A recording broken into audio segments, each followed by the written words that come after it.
પૌવામાંથી ઘણી બધી આઇટમ્સ બનતી હોય છે, જેમ કે પૌવાનો ચેવડો, થેપલા, ઢોકળા, વડા.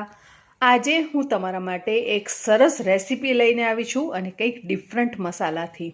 તો સુપર સહેલી હતી, હું નિપા સ્વાગત કરું છું મારી ચેનલ ઉપર. અને ચાલો જઈએ મારા કિચનમાં. બને છે પૌવાની આઇટમ. તો અહીંયા સૌ પ્રથમ આપણે અડધો કપ પૌવા લેવાના છે. જાડા પૌવા, જે આપણે બટાકા પૌવા બનાવીએ છીએ તે પૌવા લીધા છે અને એને રનિંગ ટેપની નીચે આપણે મૂકી દેવાના છે. આ રીતે ધોઈ લેવાના છે. અને જો તમે આ રીતે ન ધોવા માગતા હો તો થોડું પાણી રેડી અને તમે ધોઈ શકો છો. પરંતુ ખાસ ધ્યાન રાખવાનું કે પૌવા આપણા વધારે પડતા પોચા ન પડી જાય, એ રીતે આપણે પૌવાને ધોઈને રેડી કરવાના છે. હવે આપણે એક પેન લઈશું. પેનની અંદર આપણે તેલ નથી મૂકવાનું, અહીંયા મેં ઘી મૂક્યું છે. ખાસ ધ્યાન રાખવું કે આપણે ઘીની અંદર જ વઘાર કરવાનો છે. તો અહીંયા મેં 1 ટેબલ સ્પૂન ઘી ઉમેરી લીધું છે અને એની અંદર આપણે 1/2 ટીસ્પૂન જીરું ઉમેરી લઈશું. જીરું થોડું લાલ થવા લાગે એટલે આપણે એની અંદર 1 લીલું મરચું અહીંયા મેં બારીક સુધારીને લઈ લીધું છે. તમે તીખાશ તમારા ટેસ્ટ પ્રમાણે ઉમેરી શકો છો. 1 ટીસ્પૂન જેટલું આદું પણ આપણે બારીક સુધારીને લઈ લીધું છે અને 1 ટીસ્પૂન જેટલા કાજુના ટુકડા અને સાથે અહીંયા લીધું છે સ્ટેમ.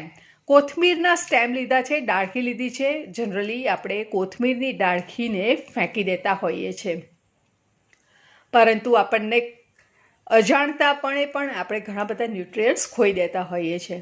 તો આજે મેં બધી કોથમીરની ડાળખીનો ઉપયોગ કરી લીધો છે અને એને બારીક સુધારીને એને પણ અંદર વઘારમાં ઉમેરી લીધું છે, જેથી કરીને એના પોષક તત્વો આપણે મેળવી શકીએ અને હેલ્ધી રેસીપી આપણી બનીને તૈયાર થઈ જશે.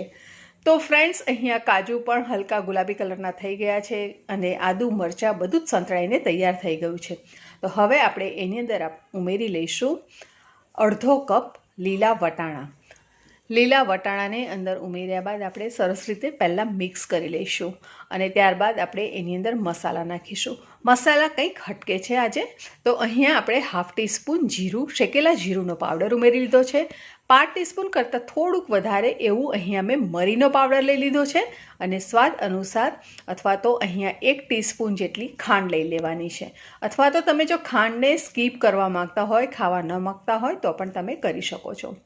બધું સરસ રીતે આપણે મિક્સ કરી લેવાનું છે. અને ખાંડ નાખવાનું કારણ એ જ કે જ્યારે તમે ખાંડ નાખી અને વટાણાને કૂક કરશો તો વટાણાનો કલર લીલોછમ રહેશે, એનો કલર બદલાશે નહીં. એટલા માટે થોડી ખાંડ નાખવી જરૂરી છે. હવે આપણે અહીંયા 2 થી 3 ટેબલ સ્પૂન જેટલું પાણી ઉમેરી લેવાનું છે અને બધું સરસ રીતે આપણે મિક્સ કરી લેવાનું છે. અને ત્યારબાદ આપણે એને ઢાંકી દઈશું અને ઢાંકીને લગભગ આપણે 1 મિનિટ જેવું થવા દઈશું. વટાણાને આપણે સાંતળી લીધા છે એટલે જલ્દી ચડી જશે. 1 મિનિટ પછી આપણે ખોલી અને એની અંદર કિસમિસ ઉમેરી લઈશું, લગભગ 8 થી 10 નંગ. અને કિસમિસ ઉમેર્યા બાદ ફરીથી આપણે એને સરસ રીતે મિક્સ કરી લઈશું અને ફરીથી આપણે એને ઢાંકી દઈશું અને ફરીથી એને લગભગ 1 થી 1.5 મિનિટ માટે એને કૂક કરવા દઈશું.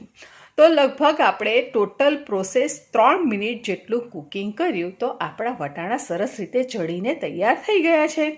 તો ચેક કરી લઈએ. સરસ રીતે વટાણા ચડ્યા છે અને તમે જોઈ શકો છો ફ્રેન્ડ્સ, મસાલા પણ સરસ રીતે એકબીજામાં મિક્સ થઈ ગયા છે. હવે આપણે ઉમેરી લઈશું પૌવા. તો તમે જોઈ શકો છો ફ્રેન્ડ્સ, પૌવા એકદમ સરસ દાણો છૂટો છે, બિલકુલ લાંદો નથી થયા. અને હવે એની અંદર ઉમેરી લીધું સ્વાદ પ્રમાણે મીઠું. બધું સરસ રીતે મિક્સ કરી લઈશું. આ રેસીપી ચોક્કસ તમને ગમશે. બટાકા પૌવા કાયમ ખાતા હોય છે એના કરતાં કંઈક હટકે છે અને આમાં આપણે કાંદો પણ નથી ઉમેર્યો અને બટાકો પણ નથી ઉમેર્યો, એટલે પ્યોરલી જૈન રેસીપી બનીને તૈયાર થઈ ગઈ છે. થોડા કોથમીર ઉમેરી લઈશું. હા, જૈન લોકો આદુ નથી ખાતા હોતા, તો કહેવાય કે સ્વામિનારાયણ રેસીપી થઈ ગઈ છે તૈયાર. તો આપણા આ પૌવા તૈયાર થઈ ગયા છે અને છેલ્લે ઉમેરી લઈશું થોડુંક લીંબુનો રસ અથવા તો 1/2 ટીસ્પૂન જેટલું લીંબુનો રસ ઉમેરી લઈશું. બધું સરસ રીતે મિક્સ કરી લઈશું. આ રેસીપીને કહેવાય છે બનારસી ચૂરો. તો બનારસી ચૂરો આપણો સરસ રીતે બનીને તૈયાર થઈ ગયો છે અને એને આપણે સરસ રીતે મિક્સ પણ કરી લીધો છે અને હવે સર્વ કરીશું કંઈક ડિફરન્ટ રીતે. તો બનારસી ચૂરાને પીરસવા માટે મેં અહીંયા ઉપયોગ કર્યો છે ચાના મગનો. તો એની અંદર આપણે ઉમેરી લઈએ છીએ બનારસી ચૂરો, પૌવા અને ત્યારબાદ આપણે ઉમેરી લઈશું ઉપરથી થોડી સ્પ્રિંકલ કરી લઈશું કોથમીર. કોથમીર વગર તો કોઈ પણ વસ્તુ નકામી. કોથમીરથી એનો સ્વાદ અને લુક બંને સરસ એન્હેન્સ થઈ જશે. તો આ રેસીપી આપણી બનીને તૈયાર થઈ ગઈ છે. ફ્રેન્ડ્સ, તમને કેવી લાગી મને ચોક્કસ કોમેન્ટ બોક્સમાં લખો. તમને જો આ રેસીપી ગમી હોય તો તમારા ફ્રેન્ડ્સ અને ફેમિલીમાં જરૂરથી શેર કરો. અને હા, વિડીયો ગમ્યો હોય તો ચોક્કસ લાઇક કરો. ચેનલને સબસ્ક્રાઇબ ન કરી હોય તો સબસ્ક્રાઇબ કરી બાજુમાં આવેલા બેલ આઇકોનને પ્રેસ કરો, જેથી કરીને તમને દરેક નોટિફિકેશન જલ્દીથી મળી જાય. ફરી મળીશું નવી સહેલી સાથે, નવી રેસીપી સાથે. ત્યાં સુધી આવજો. Stay safe, stay healthy and keep watching super સહેલિયા.